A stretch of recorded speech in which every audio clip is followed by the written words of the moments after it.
কিন্তু যদি এই নির্বাচনে আমরা সঠিক সিদ্ধান্ত নিতে ব্যর্থ হই, আবার সেই বিপদের মধ্যে আমরা পড়ব। এই এত ত্যাগ তিতিক্ষার পরে যে নির্বাচনটা আমরা পেয়েছি, এই নির্বাচনটাকে আমাদের অত্যন্ত গুরুত্বপূর্ণভাবে দেখা উচিত। প্রিয় ভাই বোনেরা, নির্বাচন একটা 5 বছরে একটাই আসে, আর যে ভোট আমরা দেই, এই ভোটকে কিন্তু বলা হয় পবিত্র আমানত। আমরা বলি আমানত। এটাকে আমাদের ধর্মের ভাষায় বলে এটাকে খেয়ানত করা উচিত না, অর্থাৎ এটা নষ্ট করা উচিত।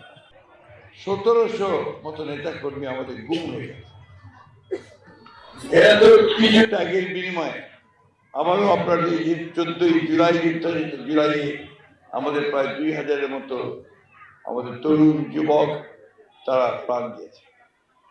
এই এত ত্যাগ তিতিক্ষার পরে যে নির্বাচনটা আমরা পেয়েছি, এই নির্বাচনটাকে আমাদের অত্যন্ত গুরুত্বপূর্ণভাবে দেখা উচিত।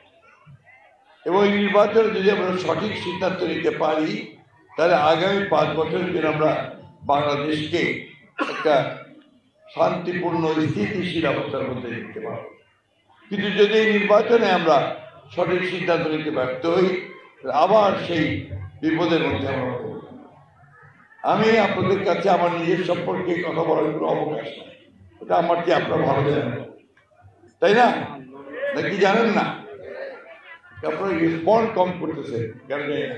আমি তো আপনাদের সঙ্গে মত বিনিময় করতেছি, একটু দয়া করে আমার কথার উত্তর দেবেন সবাই, তাই তো নাকি? এখন সেই জন্য আমি মনে করি যে আজকে নতুন করে আপনাদেরকে কিছু বলার নেই। আমি আমার দীর্ঘ জীবন পৌরসভা নির্বাচন দিয়ে শুরু করেছি রাজনীতি। এই ঠাকুরগাতেই ঠাকুর পৌরসভার চেয়ারম্যান ছিলাম আমি 3 বছর।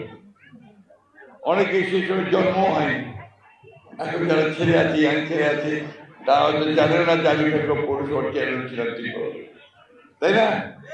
আমি ঠাকুরগাঁও কলেজে 6 বছর মাস্টারি করেছি, অধ্যাপনা করেছি।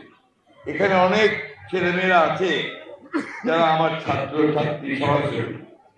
আজকে কিছুক্ষণ আগে এখানে সীমা এসেছিল, সীমার বোন, এই সবাই আমাদের এখানে মায়ে সব আমার ছাত্রী। আবার এদিকে আমার ছাত্ররা অনেকে আছে। আমার নতুন করে পরিচিত আমার কিছু নেই আপনাদের কাছে। আমার শুধু একটা কথা বলার আছে, যেটা আপনাদেরকে, যে আপনারা যে ভোটটা দেবেন নিজের বিবেচনায় সঠিকভাবে ভোট দেবেন। কারণ বিভিন্ন ভোটের সময় মানুষ বিভিন্নভাবে মানুষকে বিভ্রান্ত করে। আপনার কাছের লোকটাকেও চিনতে ভুল বুঝায় যায় বিভিন্নভাবে। দুর্ভাগ্যজনকভাবে আমাদের ঠাকুরগাতেও সেই কাজটা হচ্ছে।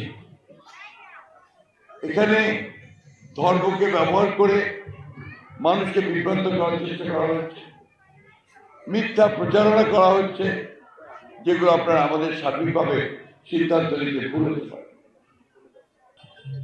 আমরা সেই ব্যক্তিকেই ভোটটা দিব যে ব্যক্তি সঠিকভাবে সেই ভোটের মর্যাদা রক্ষা করবে। এটা একটা ইম্পর্টেন্ট ব্যাপার আছে।